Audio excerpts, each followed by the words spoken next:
I didn't plan to share this, but I asked God to prove He was real, and He answered me in silence. Not thunder, not a sign in the sky, just a whisper that changed everything. If you've been drowning in the noise, this is for you. Honestly, I wasn't even sure I should talk about this. The story feels too private, too strange, too much like a testimony you hear from someone on a stage, not from a guy like me. But with everything happening lately, the cacophony of news, the sheer, unadulterated chaos, the fear that seems to be sitting in every living room across the world, I can't stay quiet anymore. Something happened to me that changed how I see everything. I don't just mean my faith, I mean my whole life, the air I breathe, the way I look at a headline. My story isn't perfect. I'm not a prophet, not a saint. I'm just a guy who stopped hearing God's voice until He spoke again. My name is Luke. I'm 26, from a small town near Sacramento, California. I grew up on the kind of street where everyone's lawn looked the same, and the air smelled like cut grass and Sunday barbecue. My parents were church people. They loved Jesus, prayed before dinner, tithed, volunteered. It was a comfortable faith, a cultural inheritance that I didn't have to work for. Life has a way of wearing down what you think you know, especially when it's only surface deep. It started slow. Senior year of high school, I was already scrolling more than I prayed. The small, still voice I thought I knew in Sunday school got drowned out by 100 other voices. My Bible got replaced by my phone. I told myself I was keeping up with the world, but the truth was, I was drowning in the endless feed. After college, everything just blurred. I got a job in tech, the kind that keeps you up till 3 a.m. chasing deadlines, optimizing algorithms, and seeking the next dopamine hit. My life was a machine of Slack pings and urgent emails. I was too busy chasing the next notification to notice the spiritual signal had faded. When the world started to truly shake, when headlines screamed about war breaking out overseas, stock markets collapsing, another unprecedented storm tearing through the coast, something inside me started to break too. I wasn't angry at God. I was just numb. It was this past September when things really hit a critical mass. The world felt less like a complex system and more like a badly edited disaster movie. The chikungunya outbreak was spreading through Europe, raising global health fears. Gas prices surged overnight, adding financial stress. All these things I couldn't control started to pile up until one night, I just stopped pretending I was okay. I remember sitting in my car outside a grocery store. The fluorescents hummed overhead, casting a harsh light. The radio was on low, talking about another protest in New York. I stared at my reflection in the windshield and realized I didn't even recognize myself anymore. My faith was gone. I hadn't prayed a real prayer in months. I'd been living as if God had simply left the planet and I was left to navigate the escalating crisis alone. So, in a moment of raw, desperate honesty, God, if you're still there, prove it. Nothing happened, just silence. Just the sound of rain tapping against the glass. The indifference of the universe felt complete. A week later, the chaos intensified.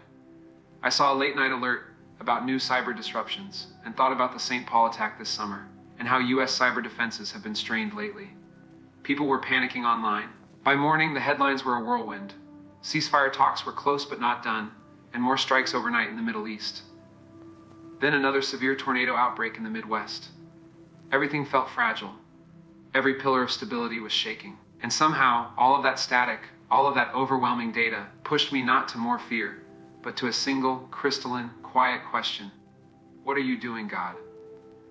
It was the first honest spiritual inquiry I had made in nearly a decade. I started to realize that my life had been a deliberate construction of noise. My apartment was never quiet. If the TV wasn't on, music was playing. We fill every microsecond because we fear the silence will reveal an emptiness we aren't prepared to face.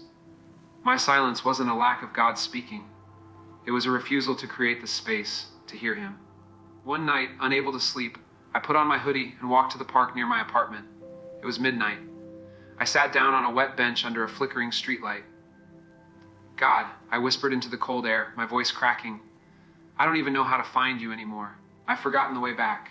I waited, no voice, no thunder, just the relentless, indifferent silence. I started laughing, a harsh, broken sound that was half angry, half utterly defeated. Of course, I said. You're not even listening. I kicked at the dirt under the bench, a futile gesture of rebellion. I looked up at the black sky and felt this huge internal ache in my chest. It was the crushing grief of a lost relationship. And that's when everything shifted. It wasn't like the movies. No CGI effects, no lightning, It was quiet, intensely, profoundly quiet. The air felt thick, like time had slowed down. And then, in that deep, unburdened silence, I felt a presence, something ancient, solid, and utterly holy. A peace so complete it felt physical. A voice not from my ears, but resonating deep within me said, "You never stopped being mine." I froze. My whole body went still. I confessed, "God, I walked away. I stopped talking to you. I chose the distraction over you." And then came the answer, an immediate, unhurried correction. "You stopped listening. I have been here the whole time, speaking in the spaces that you filled with noise." It wasn't condemnation. There was no anger, no judgment, only a fierce love that shattered my self-pity and broke me in the best possible way. Then he said something I'll never forget. "If you want to hear me again, make room for silence." I recognized the truth in scripture I'd memorized as a boy. 1 Kings 9:12. The Lord wasn't in the wind, or earthquake, or fire, but in the still, small voice. I had been waiting for a headline. He was offering a whisper. The peace that followed didn't make sense. It was real, solid, profound, like taking your first full breath after being underwater too long. True shalom, the kind this world can't give, settled deep inside me. When I got home that night, I couldn't sleep. My phone kept lighting up with new headlines. The world was clearly on fire. But I didn't care. I spent the next hour doing a digital purge. I systematically deleted every app that kept me chronically distracted. I craved quiet. The phone, which had been a spiritual tether to the earth's chaos, was finally muted. The next morning, I woke up before the sun. I sat on my small apartment balcony with a cup of black coffee and opened my Bible, an actual physical one. I read, "Draw near to God, and he will draw near to you," James 4. I started a new daily discipline, walking before work every single morning. No headphones, no phone, no notifications, just silence. At first it felt odd, like detoxing from a drug. My mind raced and I was restless. But this was a crucial realization. The first layer of static we confront is the noise inside. 2 weeks later, I called my sister. We hadn't truly talked in months. I apologized first, didn't excuse anything, just said I was sorry. It didn't fix everything, but it felt like the first brick in a new road. For the first time in 6 years, I began leaving my phone outside the bedroom every night. That small change gave me back my mornings. A week after that, I paid for the groceries of the man behind me in line and didn't post about it. It felt like breathing clean air, but slowly, persistently, that quiet became my favorite part of the day. Sunrise light spilling across pavement, dew on grass, shoes meeting earth without distraction. All became a slow conversation with someone who had never left. One morning came this voice again, soft and sure. "I never stopped speaking. You were just listening to everything else." God speaks not in volume, but in silence. Truth grows best where we stop shouting over him. I realized God had never gone silent. I had just lost the thread.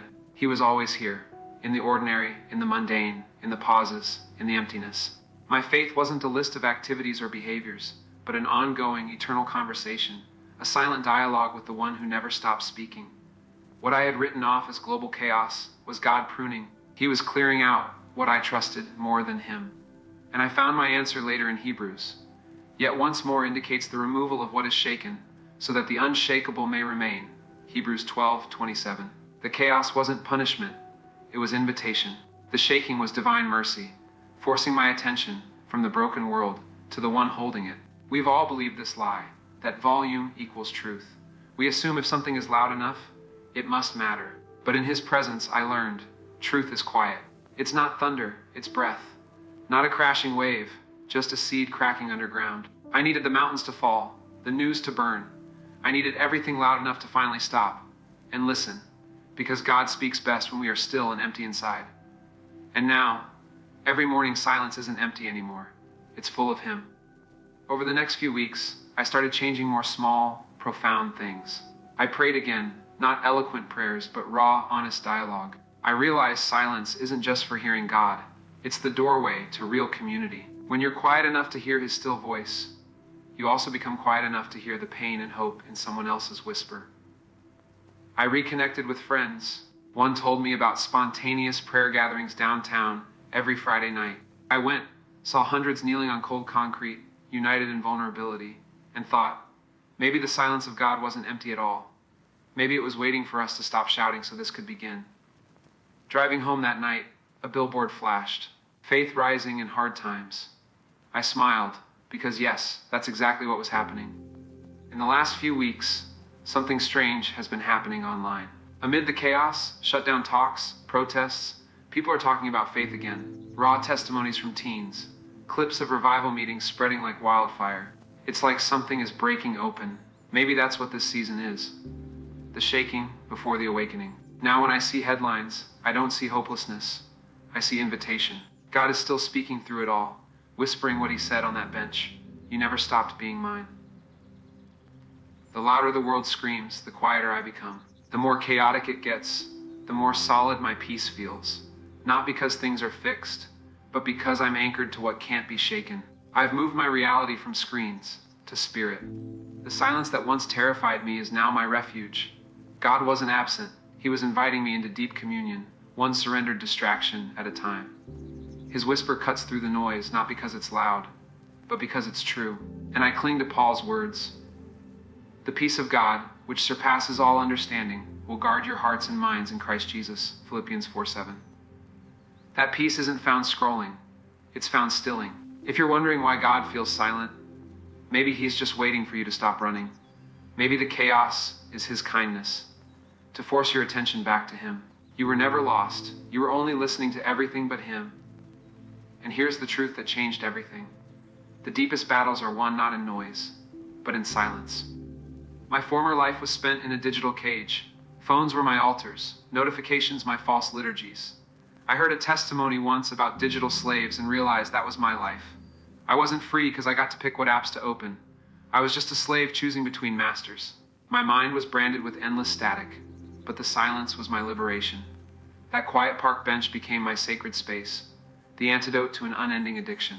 Silence is the place where the false gods are revealed, and that's why I stay longer now, in the quiet. I don't check the headlines, skim emails, or check for messages. I just sit and know that I am his. The world is loud with predictions, chaos, noise. The headlines scream about division and uncertainty. And they may be right, but they are not a surprise to God. I think of something the Bible tells us. God works all things together for the good, Romans 28. Maybe our God does not need silence to act, but uses it to bring about the new. I can't control the chaos coming towards us. I don't have answers to all the suffering. But I know one who is not surprised by any of it. I know the God who told the storm to be still, who brought life from death, who loves you, and yes, even me, unconditionally. So today I don't run from the silence. In fact, I go toward it. If you've been feeling far from God, start small. It's about creating micro silences. Turn off your phone for 10 minutes, not just mute, place it in another room. Sit in silence. Let your thoughts pass like clouds. Then say out loud or in your heart, God, I'm here. I'm listening. And wait, just listen. The answer may not be a voice, but a deep, quiet peace that says, I never left. I now live by an ancient truth. In returning and rest, you shall be saved. In quietness and trust shall be your strength. Isaiah 30:15. That verse is my anchor. Rest, quietness, trust. These are not passive. They're revolutionary in a world that worships noise. I still have days when the news weighs heavy, when anxiety tries to return, but now I know where to go. Back to the park bench, back to silence, back until I feel him again. He's still there, still speaking, still waiting. Remember the command he gave the nations during a time of great upheaval. Be still and know that I am God. Psalm 10. That is his message for our noisy generation. Stop fighting the static with more static. Stop trying to figure out the chaos. Just be still. Know that he is God. Your next minute, your next choice, your next breath can be an act of stillness that changes everything. Maybe you didn't click this video looking for God. Maybe you just stumbled on it while mindlessly scrolling. But if you made it this far, if you stayed for this story, maybe it's not random. Maybe this is him, right now, using my broken testimony to reach into your loud world. Because he's still speaking. He always has. The question is, are you still listening?